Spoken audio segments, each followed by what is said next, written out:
Hello बच्चों, let's read this question. The question says, which among the following options will show the electronic configuration equivalent to potassium plus 1 ion? Option first hydrogen, option second argon, option third helium and option fourth aluminium.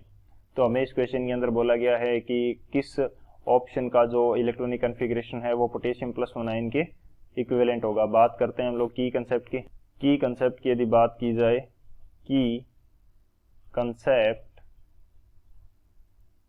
तो एक तो first की concept हमें ये पता होना चाहिए कि यदि हमारे पास किसी एलिमेंट्स या आयंस के किन्हीं दो स्पीसीज के नंबर ऑफ इलेक्ट्रॉन्स सेम हैं तो उनका इलेक्ट्रॉनिक कन्फिग्रेशन क्या होगा? इक्विवेलेंट होगा। If number of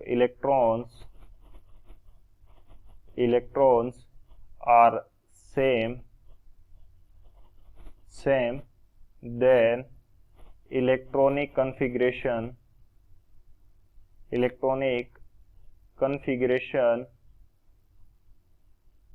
will be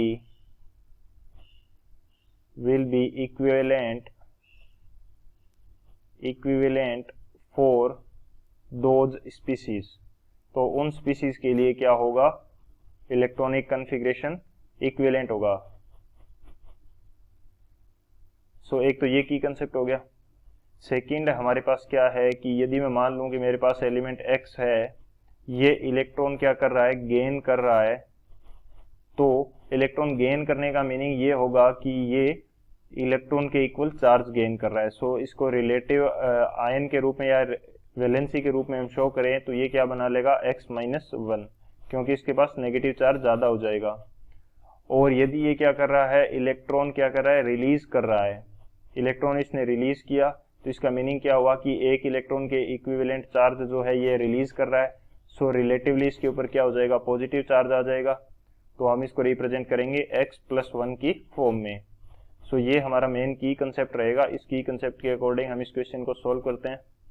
बात करें यदि सॉल्यूशन की, तो सॉल्यूशन हमारे पास क्या होगा? हम देख लेते हैं कि पोटेशियम जो K+ है इसके अंदर कितने नंबर ऑफ इलेक्ट्रॉन्स प्रेजेंट हैं। तो ये बनता किससे है? पोटेशियम से, जिसका एटॉमिक नंबर कितना है? 19। अब इसने क्या किया? एक इलेक्ट्रॉन क्या कर दिया? रिलीज कर दिया। एक इलेक्ट्रॉन रिलीज कर दिया तो इसने बना लिया पोटेशियम प्लस 1 आयन।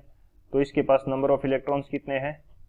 18 इलेक्ट्रॉन, क्योंकि पहले कितने थे? 19 थे। एक रिलीज कर दिया तो 18 रह गए। सो अब हमारे पास दूसरी ऐसी कौन सी स्पीसीज है जिसका इलेक्ट्रॉनिक कन्फिग्रेशन या इलेक्ट्रॉनिक नंबर जो है वो इसके इक्विवेलेंट है? सो हाइड्रोजन की यदि बात करें, बेसिकली चलो मैं 18 इलेक्ट्रॉन का जो इलेक्ट्रॉनिक कन्फिग्रेशन है वो यहाँ पे मैं लिख देता हूं। तो वो क्या होगा?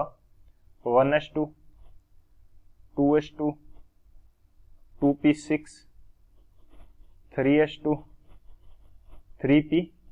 ये कितने इलेक्ट्रॉन्स हो गए? 2, 4, 10, 12 और 3p6, यानी कि 18 इलेक्ट्रॉन्स इसके अंदर कंप्लीट हो गए।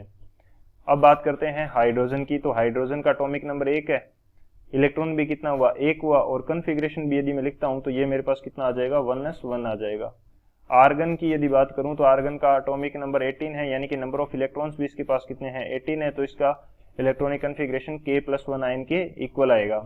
सो ये कितना आएगा? 1s2, 2s2, 2p6, 3s2 and 3p6। तो ये सेम आएगा।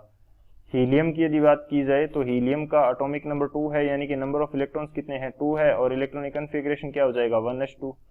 और इसी तरह से यदि मैं बात कर लेता हूं एल्यूमिनियम की, तो एल्यूमिनियम का एटॉमिक नंबर है 13, यानी कि नंबर ऑफ इलेक्ट्रॉन्स इसके पास कितने हैं? 13 है। सो इसको यदि मैं लिखता हूं तो 1s2, 2s2, 2p6, 3s2 and 3p1 होगा। कितने इलेक्ट्रॉन्स हो गए? 13 हो गए। सो इलेक्ट्रॉनिक कन्फिग्रेशन किसके सेम आ रहा है? आर्गन के सेम आ रहा है, पोटेशियम आयन का। सो कौन सा ऑप्शन करेक्ट हो जाएगा? जो ऑप्शन बी है हमारा आर्गन, वो करेक्ट हो जाएगा। So option B is the final answer. I hope you understood it well. Best of luck. Thank you.